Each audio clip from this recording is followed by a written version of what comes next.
ರಾತ್ರಿಗಳೆಲ್ಲ ಸುಖದ ಕನಸುಗಳಾಗಿ ಮತ್ತೆ ಹಗಲುಗಳೆಲ್ಲ ದುಃಖದ ನೆನಪುಗಳಾಗಿ ಪಾಪದ ಎತ್ತಿನ ಬಂಡಿಯ ಚಕ್ಕಡಿಯಾಗಿ ಈ ಕಾಲವೆಂಬ ಕೈಯಲ್ಲಿ ತಕ್ಕಡಿಯಾಗಿ ಬಾಳೋದೇ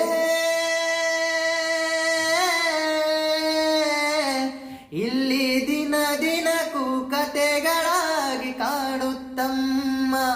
ಮನುಷ್ಯನಾಶೆಗಳೇ ವ್ಯತೆಗಳಾಗಿ ಉಳಿಯುತ್ತಮ್ಮ ವಿಧಿಯಾಟ ಹುಡುಕಾಟ ಎತ್ತವರೆದೆಯಲಿ ಬೆಂಕಿಯ ಊಟ ಚಂದಿರನಿಲ್ಲದ ಆ ಬಾನಿನಲ್ಲಿ ಬೆಳದಿಂಗಳ ಹುಡುಕುವ ಒಬ್ಬ ಕುರುಡನು ನಾನಿಲ್ಲಿ.